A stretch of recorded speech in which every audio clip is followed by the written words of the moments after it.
আয়শা, ওকে তুই call this. আরে আফরিন, কি অবস্থা?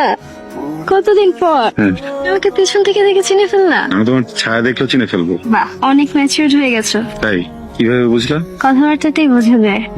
ইস, তুমি যদি এই ম্যাচিউরটা আগে থাকতা তাহলে কিন্তু আমাদের ব্রেকআপটা হতো না, বলো? কে এটা? বিশেষত আর বলো না, আবিরের প্রথম গার্লফ্রেন্ড।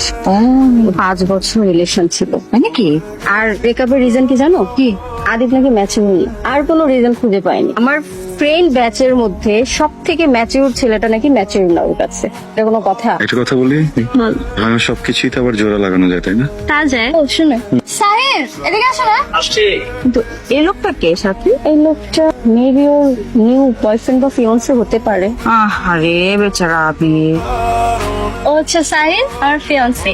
আর সাহিল ও হচ্ছে আবির। তোমাকে সবসময় আবিরের কথা বলতাম না? হ্যাঁ। ও আপনি Abir? Nice to meet you mister Abir. কি অবস্থা? তোমরা তাড়াতাড়ি যাও। হ্যাঁ, এখানে আছি, কথা হবে।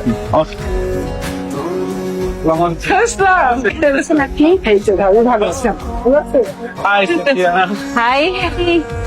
শুভ, এদিকে আমার শাড়ি কুচিটা ঠিক করে দে তো। এদিকে আসবে, এদিকে আসবে। এই যে পাচ্ছেটা, এই পাচ্ছেটা একটু টান দে, টান দে। হ্যাঁ, ব্রো, এক মিনিট। হ্যাঁ, আর ও তো সিনথিয়ার ফিয়ান্সে। ফিয়ান্সে মানে সিনথিয়াকে বিয়ে করতেছে? আরে এক্স হওয়ার কথা ছিল, বাট সিনথিয়া ওকে পছন্দ করে না, তো তাই আর হয়ে ওঠে না। এক্সকিউজ মি, হাম্বার মতো তার এক্সকিউজ মি বলতেছেন কেন? কি স্যার? আমার একটা ফেভার দরকার। জানি তো, জানেন? কি জানেন? ওই সেম পেপারটা আমারও দরকার।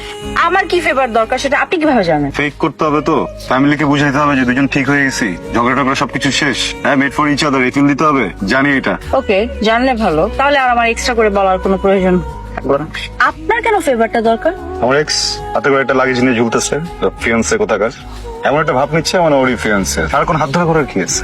আমার সাথে রিলেশন ছিল, কই আমার হাত ধরে করতো না সারাক্ষণ? আমি খুব জেলাস ফিল করছি তো। ওকে নাই সেম জেলাসের একটা স্যান্ডউইচ বানা টাস করে গালে একটা জেলাসি বসে দিল। রাইট। আপনার কি দরকার? না, আমার ওরকম কোনো প্রয়োজন নাই, আমার জেলাসি ধরনের কোনো ঘটনা না। আমি জাস্ট এই মানুষটাকে আমার লাইফে চাই না। হ্যান্ডসাম আছে ছেলেটা, গুড আছে তো, প্রবলেম কি? অ্যাকচুয়ালি আমি আমার লাইফে এই একটা মানুষকে এমন ভাবে চেয়েছিলাম, মনে হচ্ছে যে এই মানুষটার জন্য আমি মরতে পারি। কিন্তু যখন এই মানুষটার মায়ের ব্যাপারে আমি জানতে পারলাম, তার মার সম্পর্কে জানলাম, বুঝলাম, তারপর থেকে মনে হলো যে আমার বেঁচে থাকাটা অনেক জরুরি। Sad deal? ডিল।